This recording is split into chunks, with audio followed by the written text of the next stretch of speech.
Hello everyone and welcome to Gurukul International. I am your master trainer Gurpreet Kaur. So today I will teach you about PTE academic.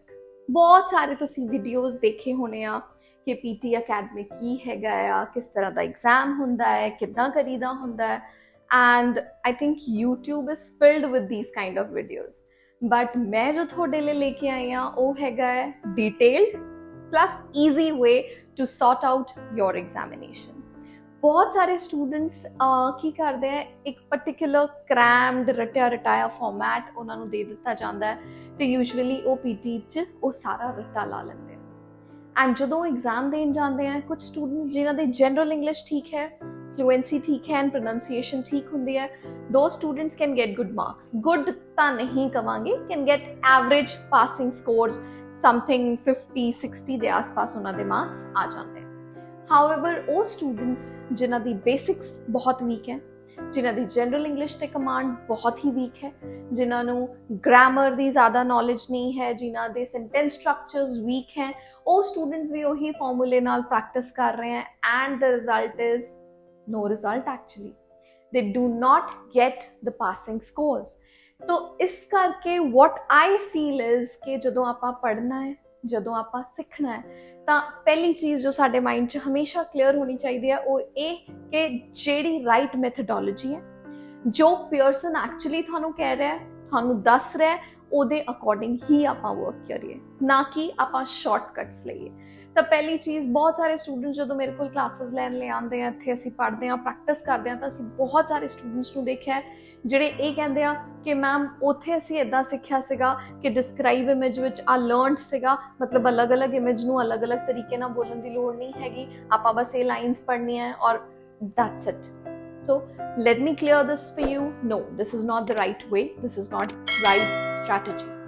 बहुत सारी चीज़ां हैगियां ਜਿਹੜੀ PT academic specially ਜੇ ਤੁਸੀਂ ਕਰ ਰਹੇ ਹੋ ਜਾਂ ਤੁਸੀਂ ਉਹਦੇ ਕੈਂਡੀਡੇਟ ਹੋ ਤਾਂ ਤੁਹਾਨੂੰ ਪਤਾ ਹੋਣੀ ਚਾਹੀਦੀਆਂ ਹੈ ਯੂ ਮਸਟ ਨੋ ਕਿ ਕਿਹੜੀ ਚੀਜ਼ ਸਹੀ ਹੈ ਔਰ ਕਿਹੜੀ ਚੀਜ਼ ਗਲਤ ਹੈ ਕਿਸ ਕੁਐਸਚਨ ਨੂੰ ਕਿਸ ਤਰ੍ਹਾਂ ਕਰਿਆ ਜਾਵੇ ਔਰ ਕਿਸ ਕੁਐਸਚਨ ਨੂੰ ਆਪਾਂ ਕਿਸ ਤਰੀਕੇ ਨਾਲ ਕਰਕੇ ਬੈਸਟ ਸਕੋਰਸ ਲੈ ਸਕਦੇ ਹਾਂ ਆਪਣੀ ਸਿਰਫ PT ਪ੍ਰੈਪਰੇਸ਼ਨਸ ਨੂੰ ਇਕੱਲੇ ਨਹੀਂ ਕਰੋ ਉਹਦੇ ਨਾਲ ਆਪਣੀ ਜਨਰਲ ਇੰਗਲਿਸ਼ ਤੇ ਵੀ ਪ੍ਰੈਕਟਿਸ ਕਰੋ ग्रामर ते प्रैक्टिस करो फ्लुएंसी ते प्रैक्टिस करो प्रोनाउंसिएशंस ते वर्क करो जे थोड़ी इंग्लिश लैंग्वेज थोड़ा MTI यानी मदर टंग इन्फ्लुएंस है यानी कि थोड़ी इंग्लिश ज़्यादा पंजाबी स्टाइल लगती है so please practice on those things as well कोशिश करो कि जिन्ने क दिन जदों तुसी PT की प्रिपरेशन कर रहे हो तो तुसी हमेशा इंग्लिश च कन्वर्सेट करने की कोशिश करो rather than speaking in Punjabi मैं ਤੁਹਾਨੂੰ स्पेशली ये वीडियो उन्होंने स्टूडेंट्स लिए बना रही हाँ ਜਿਹੜੇ स्टूडेंट्स बहुत इंग्लिश नहीं बोलते ਜਿਹੜੇ पंजाबी ज़्यादा बोलते हैं however I can speak in English, I can speak in Punjabi, I can speak in Hindi also but this is specially for those students जिन्होंने अपनी हिंदी लैंग्वेज बहुत ज़्यादा easily understand नहीं होंगी या इंग्लिश जे मैं पूरा इंग्लिश पढ़ावां तां भी उन्होंने प्रॉब्लम आती है so stay connected, watch the video till the end इस वीडियो च अज आप डिस्कस करांगे PT की है ये किस तरह के क्वेश्चंस आते हैं किन्ने मॉड्यूल्स होंगे हैं किन्ने टाइम का एग्जाम होंगे एंड होर कुछ बेसिक चीज़ां उस तो बाद थानू मैं दसांगी कि किस तरह आप किहड़ी स्ट्रैटेजीज के थ्रू किस क्वेश्चंस नू करना है in detail not in this video of course वो चीज़ मैं अपने होर अगे वाले वीडियोज़ च अपलोड करांगी पर अज आप पढ़ांगे ओनली बेसिक्स कि PT है कि किस तरह का है किस तरह के क्वेश्चंस होंगे so let's not further waste the time let's get started but उस तो पहला जेकर तुसी चैनल सबसक्राइब नहीं किया तो प्लीज़ सबसक्राइब इट बैल आइकन जरूर प्रेस कर दियो ताकि कोई भी अपलोडेड न्यू वीडियोज़ मैं अपलोड करा तो तुहाडे कोल पहुँचे तुहानू पता लग जाए and you can see those videos also J video अच्छी लगे थानू इन्फॉर्मेशन समझ आए थानू PT थोड़े लिए थोड़ा ईजी हो जाए so please don't forget to like the video and share जरूर करो so let's get started okay talking about PTE academic PT का फुल फॉर्म की है सब तो पहला PT का फुल फॉर्म होता है पियर्सन टेस्ट ऑफ इंग्लिश जे तुसी एग्जाम दे रहे हो फॉर स्टडी जे तुसी स्टडी करना है अब्रॉड जाके किसी भी कंट्री तुसी पीटी अकैडमिक दे सकते हो। किहड़ी कंट्रीज एक्सेप्ट करदियां इसनूं, चाहे ऑस्ट्रेलिया है, यूके है, कैनेडा है, यूएसए है, न्यूजीलैंड है, एनी ऑफ द कंट्रीज इस टाइम पीटी दी रीच इन्नी हाई है कि कोई भी यूनिवर्सिटी है, कोई भी कॉलेजेस हैं, किसी भी countries they, maximum countries they वो पीटी नू वेलकम करते हैं, पीटी नू एक्सेप्ट करते हैं। सो स्टडी लेता बिल्कुल वेरी वेरी क्लियर कि आपां इसनू किसी भी कंट्री च स्टडी करनी है, so we can sit for PTE academic. Exam सिर्फ एक ही होएगा, अकैडमिक। सिमिलरली जे किसी ने पीआर अप्लाई करनी है या वर्क परमिट लिए अप्लाई करना है तो कैनेडा लिए एप्लीकेबल नहीं है। थानू जेड़े स्टूडेंट्स या जेड़े लोग कैनेडा वास्ते माइग्रेट करना चाहते हैं, पीआर अप्लाई करना चाहते हैं, पीटी उन्हां लई नहीं है। उन्हां लई आईएलट्स जनरल ट्रेनिंग दा ऑप्शन है या फिर तुसी सेल्फ पिप भी कर सकते हो, ठीक है। बट जेकर तुसी सोचते हो तुसी ऑस्ट्रेलिया जाना है, then yes of course Australia बिल्कुल पीटी एक्सेप्ट करता है फॉर पीआर और फॉर वर्क ऑल्सो। कुछ होर कंट्रीज जिदा के यूके वो भी डेफिनेटली पीटी एक्सेप्ट करता है फॉर वर्क परमिट और for the PR purpose. But हुण की हुंदा है कि जिहड़ा यूके है वो जे आपां इंडिया च ऑलरेडी तो डायरैक्ट पीआर नहीं हुंदी, उत्थे जाके तुसी रह के उत्थे जे स्टडी ले गए हो फॉर एग्जाम्पल तुसी तो उत्थे जाके रह के ਤੁਹਾਨੂੰ एटलीस्ट 5 ईयर्स रहना है, 6 ईयर्स एंड आफ्टर दैट तुसी अपना वर्क परमिट अप्लाई करके फिर तुसी ग्रीन कार्ड होल्डर बन सकते हैगे हो। तो जो उत्थे तुसी बाद विच पीआर अप्लाई करोगे तो तुसी आईएलटीएस की जगह ये देना चाहते हो, absolutely okay, go for it, ठीक है। सो पीआर वास्ते इंडिया तो करंटली ऑस्ट्रेलिया है जो बिल्कुल इसनू वेलकम कर रहा है, इसनू एक्सेप्ट कर रहा है। So I hope it is clear now कि जे आप पीटी अकैडमिक कर रहे हैं वो स्टडी ले किसी भी कंट्री च वैलिड है, कोई प्रॉब्लम नहीं। लेकिन जे पीआर की गल करिए या वर्क की तो इंडिया तो करंटली ऑस्ट्रेलिया एक्सेप्ट कर रहा है। क्लियर, आगे बढ़ते हैं। Talking about this examination now, जेकर मैं पीटी की गल करा तो पीटी अकैडमिक जिहड़ा एग्जाम है पूरा टोटल एग्जाम वो हुण जिहड़ा पहला एग्जाम 3 घंटे का हुंदा सी फॉर 3 आवर्स, बट 16 नवंबर 2021 तो ये सिनेरियो चेंज हो गया ते हुण एग्जाम का टाइम जिहड़ा हैगा दैट इज 135 मिनट्स अप्रोक्सीमेटली, यानी कि हुण जिहड़ा पूरा एग्जाम है वो 2 आवर्स 10 to 15 मिनट्स दे विच रहेगा। हुण जिहड़ा पूरा एग्जाम आ वो किद्दां होएगा, 3 पार्ट्स विच एग्जाम डिवाइडेड होएगा। सब तो पहला है पार्ट 1 जिहड़ा कि हुंदा है स्पीकिंग प्लस राइटिंग। सो पीटीई विच ये 2 मॉड्यूल्स इकट्ठे हुंदे आ, पार्ट 1 विच हुंदे आ। सब तो पहला पार्ट 1 शुरू होने तो भी पहला तुहानू हुंदा है इंट्रोडक्शन, तो थानू अपना इंट्रोडक्शन रिकॉर्ड करना हैगा या, बट ये स्कोर्ड नहीं हुंदा, this is not scored, you are not going to get any marks for your introduction. However your voice will be recorded for further checkings, जिद्दां थोड़ी वॉइस टेस्टिंग वास्ते तुसी किस स्पीड ना बोलते हो, थोड़ा नैचुरल पेस नू चैक करन लई एंड फिर थोड़े दूसरे आंसर्स ना उसनू मैच करन लई, वो सारी चीज़ां लई थोड़ा इंट्रोडक्शन जिहड़ा है वो बहुत जरूरी हैगा। मार्क्स नहीं मिलेंगे पर फिर भी बहुत जरूरी है। क्यों किद्दां वो मैं जो अगे वीडियो अपलोड करांगी सैपरेटली इंट्रोडक्शन की, तो तुसी उत्थे जाके रेफर कर सकते हो। एंड इंट्रोडक्शन किद्दां देईदा हुंदा है, राइट मैथड की आ, की बोलना है की नहीं बोलना, वो भी आपां आगे डिस्कस करांगे। बट सब तो पहला नॉन स्कोर्ड इंट्रोडक्शन होएगा, उस तो बाद पार्ट 1 जिहड़ा कि स्पीकिंग प्लस राइटिंग होएगा। उस तो बाद once writing is over you will have part 2 which is going to be reading. So थोड़ा second part जिहड़ा हैगा that will be your reading module. ਹੁਣ रीडिंग विच की हुंदा है, जे मैं रीडिंग मॉड्यूल की गल करा, सो रीडिंग इज समथिंग जिहदे विच थानू थोड़े डिफरेंट टाइप के क्वेश्चंस आएंगे एंड थानू पैसेज होएगा, एक पैराग्राफ बेस पे होंगे कुछ क्वेश्चंस, कुछ थानू फिल इन द ब्लैंक्स होंगे, कुछ मल्टीपल चॉइस होंगे, कुछ रीऑर्डर पैराग्राफ्स होंगे की करना है किदां करना है, we'll discuss them later. But yes, part 2 ਜਿਹੜਾ ਹੋਏਗਾ ਉਹ ਤੁਹਾਡਾ reading module, and then last ਵਿੱਚ ਆਏਗਾ ਤੁਹਾਡਾ part 3 which will be your listening module. Okay, so third part is going to be the last part ਜਿਹੜਾ ਕਿ ਹੈਗਾ ਸਾਡਾ listening.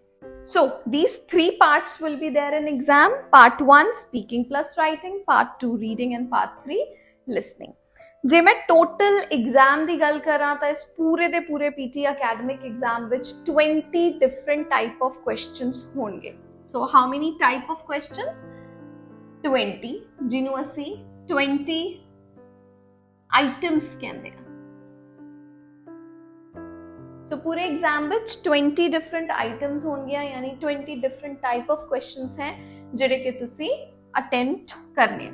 ਜੇ ਮੈਂ ਗੱਲ ਕਰਾਂ attention the, so first 5 type of questions ਜਿਹੜੇ ਆ, ਯਾਨੀ 5 ਆਈਟਮਸ ਜਿਹੜੀਆਂ ਉਹ ਆਉਂਦੀਆਂ ਸਪੀਕਿੰਗ ਵਿੱਚ। ਨੈਕਸਟ ਦੇ 2 ਟਾਈਪ ਆਫ ਆਈਟਮਸ ਜਿਹੜੀਆਂ ਉਹ ਰਾਈਟਿੰਗ 'ਚ ਹੋਣਗੀਆਂ। ਰੀਡਿੰਗ ਵਿੱਚ ਅਗੇਨ 5 ਟਾਈਪ ਦੇ ਕੁਐਸਚਨਸ ਯਾਨੀ 5 ਆਈਟਮਸ ਹੋਣਗੀਆਂ। And last listening which ਜਿਹੜੇ ਹੈਗੇ ਆ ਉਹ all total 8 items ਹੋਣਗੇ। So 5 plus 2 7 plus 5 plus 8 20. So total 20 type ਦੇ questions ਹੋਣਗੇ ਜਿਹੜੇ ਇਸ ਤਰੀਕੇ ਨਾਲ divided ਰਹਿਣਗੇ। Now coming on to scores. PT academic ਜਿਹੜਾ ਹੈ ਉਹਦੇ ਵਿੱਚ ਤੁਹਾਨੂੰ overall ਯਾਨੀ total 90 ਵਿੱਚੋਂ score ਮਿਲੇਗਾ। एंड स्पीकिंग हर मॉड्यूल विच भी इंडिविजुअली 90 विचों स्कोर है, यानी कि स्पीकिंग भी आउट ऑफ 90 थानू स्कोर होएगा, राइटिंग विच भी आउट ऑफ 90, रीडिंग विच भी आउट ऑफ 90 एंड लिसनिंग विच भी out of 90 you will get. ठीक है जी। सो ये है कुछ छोटी छोटी चीज़ां which you have to keep in mind कि जे थानू थोड़ा जा क्लियर हो जाए कि पीटी है की आ। So this is what PT is all about. ਹੁਣ ਜੇ ਮੈਂ ਗੱਲ ਕਰਾਂ ਕਿ ਤੁਸੀਂ ਅਪਲਾਈ ਕਰਨਾ ਹੈ ਜੀ ਸਟੱਡੀ ਬੇਸਿਸ ਤੇ, ਫॉर ਐਗਜ਼ਾਮਪਲ ਤੇ ਤੁਸੀਂ ਕਿਸੇ ਵੀ ਕੰਟਰੀ 'ਚ ਅਪਲਾਈ ਕਰਨਾ ਹੈ, ਮੈਮ ਸਾਨੂੰ 6 ਬੈਂਡ ਚਾਹੀਦੇ ਆ ਅਪਲਾਈ ਕਰਨ ਲਈ, ਤਾਂ ਉਹ 6 ਬੈਂਡ ਇਕੁਅਲ ਟੂ ਕਿੰਨੇ ਮਾਰਕਸ ਹੁੰਦਾ ਹੈ? ਸੋ ਯੈਸ ਆਫ ਕੋਰਸ ਬਹੁਤ ਇੰਪੋਰਟੈਂਟ ਹੈ ਕਿ ਤੁਹਾਨੂੰ ਇਹ ਚੀਜ਼ ਵੀ ਪਤਾ ਹੋਵੇ। ਹੁਣੇ ਰੀਸੈਂਟਲੀ ਪੀਟੀ ਨੇ ਕੀ ਕੀਤਾ ਸੀਗਾ, ਉਹਨਾਂ ਨੇ ਜਿਹੜਾ ਸਕੋਰਿੰਗ ਦੀ ਇਵੈਲੂਏਸ਼ਨ ਹੈ ਉਹ ਥੋੜੀ ਚੇਂਜ ਕੀਤੀ। मतलब कि उन्होंने की कीता सीगा कि जेडे 6 band IELTS which for example 6 band जेडे आ ਉਹ ਇੱਥੇ ਉਹ ਇਕੁਅਲ ਟੂ 46 to 48 ਮਾਰਕਸ ਜਿਹੜੇ ਹੈਗੇ ਆ ਉਹ 6 ਦੇ ਇਕੁਅਲ ਹੋ ਜਾਣਗੇ। ਤਾਂ ਬੜੇ ਸਾਰੇ ਸਟੂਡੈਂਟਸ ਕਹਿਣ ਲੱਗੇ ਕਿ ਮੈਮ ਹੁਣ 48 ਤੇ 6 ਹੋ ਗਏ ਤਾਂ ਮੇਰੇ 48 ਆ ਗਏ ਤਾਂ ਮੈਂ ਅਪਲਾਈ ਕਰ ਸਕਦਾ ਸਟੱਡੀ ਵੀਜ਼ਾ ਲਈ। ਨੋ, ਠੀਕ ਹੈ, ਐਦਾਂ ਨਹੀਂ ਹੈਗਾ ਕਿ ਜੇ ਉਹਨਾਂ ਨੇ ਬੈਂਡ ਦੇ ਰਿਲੇਸ਼ਨ ਵਿੱਚ ਇਹਦਾ ਸਕੋਰਿੰਗ ਘਟਾ ਵਧਾ ਦਿੱਤੀ ਤਾਂ ਉਹਦੇ ਤੇ ਕੋਈ ਅਸਰ ਪਏਗਾ। Note at all. ਜਿਹੜੇ ਵੀ ਯੂਨੀਵਰਸਿਟੀਜ਼ ਹੈ, ਜਿਹੜੇ ਵੀ ਕਾਲਜਸ ਹੈ ਜਿੱਥੇ ਤੁਸੀਂ ਅਪਲਾਈ ਕਰਨਾ ਚਾਹੁੰਦੇ ਹੋ, ਤੁਸੀਂ ਉਹਨਾਂ ਦੀ ਵੈਬਸਾਈਟ ਤੇ ਜਾਓ। ਬਹੁਤ ਇੰਪੋਰਟੈਂਟ ਹੈ ਇਹ ਚੀਜ਼ ਯਾਦ ਰੱਖਿਓ। ਤੁਸੀਂ ਉਹਨਾਂ ਦੀ ਵੈਬਸਾਈਟ ਤੇ ਜਾਓ, ਉਹਨਾਂ ਦੀ ਵੈਬਸਾਈਟ ਤੇ ਜਾ ਕੇ ਜਸਟ ਚੈੱਕ ਇਟ ਆਊਟ ਕਿ ਉਹਨਾਂ ਦੇ ਐਲੀਜੀਬਿਲਿਟੀ ਕ੍ਰਾਈਟੇਰੀਆ ਕੀ ਹੈ। ਉਹਨਾਂ ਦੀ ਐਲੀਜੀਬਿਲਿਟੀ ਕ੍ਰਾਈਟੇਰੀਆ ਜਿਹੜਾ ਕੋਰਸ ਹੈ, ਜਿਹੜਾ ਤੁਸੀਂ ਕੋਰਸ ਪੜ੍ਹਨਾ ਚਾਹੁੰਦੇ ਹੋ, ਲੈਣਾ ਚਾਹੁੰਦੇ ਹੋ, ਉਹਦੀ ਐਲੀਜੀਬਿਲਿਟੀ ਕ੍ਰਾਈਟੇਰੀਆ 'ਚ ਜਾਇਓ। ਉੱਥੇ ਜਾ ਕੇ ਜਦੋਂ ਤੁਸੀਂ ਕਲਿੱਕ ਕਰੋਗੇ ਐਲੀਜੀਬਿਲਿਟੀ ਤੇ, ਤਾਂ ਲੈਂਗੁਏਜ ਪ੍ਰੋਫੀਸ਼ੀਐਂਸੀ 'ਚ ਕੀ ਹੋਣਾ ਚਾਹੀਦਾ ਤੁਹਾਡਾ ਐਲੀਜੀਬਿਲਿਟੀ ਉਹ ਮੈਂਸ਼ਨ ਹੁੰਦੀ ਆ। ਉਹਦੇ 'ਚ ਲਿਖਿਆ ਹੋਏਗਾ ਕਿ ਆਇਲਸ ਹੈ ਤਾਂ 6 ਬੈਂਡ ਈਚ ਚਾਹੀਦੇ ਆ ਜੀ, ਸਾਨੂੰ 7 ਚਾਹੀਦੇ ਆ ਜੀ, whatever their requirement is. And ਜੇ ਪੀਟੀ ਅਕੈਡਮਿਕ ਕੀਤਾ ਹੈ ਤਾਂ ਉਹਦੇ ਸਾਨੂੰ ਸਕੋਰ ਇੰਨੇ ਚਾਹੀਦੇ ਆ। ਸੋ ਇਟ ਇਜ਼ ਨਾਟ ਕਿ 6 ਦੇ ਇਕੁਅਲ 48 ਹੋ ਗਿਆ ਤਾਂ ਮੇਰਾ ਐਡਮਿਸ਼ਨ ਹੋ ਜਾਏਗਾ। ਨੋ, ਕਾਲਜ ਦੇ ਵੈਬਸਾਈਟ ਤੇ ਤੁਹਾਨੂੰ ਬਹੁਤ ਕਲੀਅਰਲੀ ਮੈਂਸ਼ਨ ਹੁੰਦਾ ਹੈ। ਔਰ ਜ਼ਿਆਦਾਤਰ ਜਿਹੜੇ ਕਾਲਜਸ ਹੈ ਉਹਨਾਂ 'ਚ ਤੁਹਾਨੂੰ ਮਿਨੀਮਮ ਹਰ ਮੋਡਿਊਲ 'ਚ ਚਾਹੀਦਾ 50 to 51 ਈਚ, यानी 90 ਵਿੱਚੋਂ ਮਿਨੀਮਮ 50 to 51 ਸਕੋਰ ਤੁਹਾਨੂੰ ਚਾਹੀਦਾ ਹੀ ਚਾਹੀਦਾ। ਐਂਡ ਓਵਰਆਲ ਜਿਹੜਾ ਸਕੋਰ ਹੈ ਉਹ ਤੁਹਾਨੂੰ ਮਿਨੀਮਮ 59 ਚਾਹੀਦਾ, 59 ਜਾਂ ਉਸ ਤੋਂ ਜ਼ਿਆਦਾ। So please make this clear in your head ਕਿ 48 ਇਜ਼ ਇਕੁਅਲ ਟੂ 6 ਨਹੀਂ, ਨੋ, ਆਪਾਂ ਨੂੰ ਇਸ ਰਿਕੁਆਇਰਮੈਂਟ ਦੇ ਨਾਲ ਜਾਣਾ ਹੈ ਜਿਹੜੇ ਕਿ ਸਾਡੀ ਕਾਲਜਸ ਜਾਂ ਯੂਨੀਵਰਸਿਟੀਜ਼ ਜਿਸ ਰਿਕੁਆਇਰਮੈਂਟ 'ਚ ਸਾਨੂੰ ਐਕਸੈਪਟ ਕਰਨਗੀਆਂ। So it is 50 to 51 or overall 59. ਤਾਂ ਇਸ ਤੋਂ ਘੱਟ ਕਿਸੇ ਵੀ ਮੋਡਿਊਲ 'ਚ ਹੈ, that means you're not eligible to apply. Clear? So ਇੰਨਾ ਕੁ minimum score ਹੋਣਾ ਚਾਹੀਦਾ ਹੈ। I hope this is clear कि किन्ने मार्क्स है, किहड़े मार्क्स किहदे इक्विवेलेंट है। I hope this is also very clear now कि किन्ने मॉड्यूल्स हैं, किन्ने पार्ट्स च डिवाइडेड है, ते हर मॉड्यूल च किन्ने किन्ने टाइप ऑफ क्वेश्चंस होंगे। Total 20 type of questions PT academic विच होंदे हैं। Clear? So I think that is it जेड़ा मैं इस वीडियो च कवर करांगी। So just kind of small basic के पीटी है की है। वेरी इंपॉर्टेंट मैं एक चीज़ जेड़ा भुल गई थानू पहला दसना, दैट इज कि कुछ मोस्टली स्टूडेंट्स नू पता है, कुछ नू नहीं भी पता, तो जिन्होंने नहीं पता उन्होंने वास्ते पीटी अकैडमिक जेड़ा हैगा वो किस तरह का एग्जाम है। It is a computer based exam. ये थानू पेपर पेन नहीं हैगा कि पेपर पेन मिलेगा और फिर तुसी करना है। No, it is a computer delivered exam. And computer delivered exam विच की हुंदा है कि जिन्ना भी मॉड्यूल्स है, जो भी कुछ मैं थानू हाले तक दस्सिया है, वो सब तुसी मॉड्यूल्स कित्थे अटैम्प्ट करने हैगे आ। जदों तुसी एग्जाम देन जाओगे तुहाडे सामने कंप्यूटर होएगा, तुहाडे सामने हैडफोन्स होणगे ਜਿਹੜੇ ਤੁਸੀਂ ਪਾਣੇ ਹੈਗੇ ਆ, माइक्रोफोन होएगा ਜਿਹਦੇ ਵਿੱਚ ਤੁਸੀਂ ਬੋਲੋਗੇ, तो ਤੁਹਾਡੀ स्पीकिंग, रीडिंग, राइटिंग, लिसनिंग सारा कुछ कंप्यूटर ते ही होएगा। Moreover, on top of it, there will be no one to assess your answers. There will be no examiner who will check your answers and will give you marks. नहीं, ऐदा नहीं हुंदा। Here you are going to have the computer and the Pearson software actually जेड़ा के थोड़े answers नू check करेगा और थानू score देगा। So इत्थे थोड़ी scoring जेड़ी है वो computerized scoring रहेगी। थानू कोई एग्जामिनर नहीं है असैस करन लई, तुसी पूरा दा पूरा टेस्ट जेड़ा हैगा वो कंप्यूटर ते ही देना हैगा। इनफैक्ट जदों तुसी एग्जाम देन जाओगे तो थानू एक हॉल विच जिथे तुहाडा एग्जाम कंडक्ट होएगा, थानू अपनी अपनी सीट्स ते एलोकेट करके सीट्स उत्थे बिठा दिता जाएगा। एंड जदों तुसी उन्हां सीट्स ते बैठे आ तो उस टाइम के दौरान जो एग्जाम दे रहे हो उस टाइम के दौरान भी थोड़े आसपास या थोड़े अगे पिछे कोई इन्विजिलेटर या चेकर नहीं होएगा। थोड़े बिल्कुल सामने कैमरा लग्या होएगा, तुसी अपना एग्जाम दे रहे हो, मिड ऑफ द एग्जामिनेशन थानू कोई प्रॉब्लम आई, थानू कोई हेल्प चाहिए है, कोई असेसमेंट चाहिए है, सो इन दैट केस तुसी कैमरे च देख के हाथ ऊपर कर दिओ एंड बाहरों जेड़ा इन्विजिलेटर है जेड़ा थानू उत्थे हेल्प करेगा वो थानू बाहरों वो फटाफट नाल थोड़े रूम च या कैबिन च आके थानू हेल्प करेगा। सो दैट इज इट जेड़ा कि आज मैं कवर करांगी। I don't want to take this video too long. ये सिर्फ एक बेसिक है। So I have told you the basics के पीटी अकैडमिक की हैगा। Now one by one I will be giving you the lectures कि हर मॉड्यूल की है, किद्दां है, किस तरह का होंदा है, किस मॉड्यूल च की करना है। तो सब तो पहला मॉड्यूल जेड़ा आपां नेक्स्ट वीडियो च पावांगे वो होएगा स्पीकिंग। स्पीकिंग विच किन्ने टाइप दे क्वेश्चंस है, उन्हां नूं किस तरह करना है एंड की कुछ रहेगा उहदे विच, all those things we are going to cover. ठीक है, so see you in those videos. I hope you like the information and जेकर थानू इंफॉर्मेशन ठीक लगी, अच्छी लगी एंड थानू लगदा है कि तुसी मेरे तो सीखना चाहते हो, so subscribe the channel and don't forget to like and share.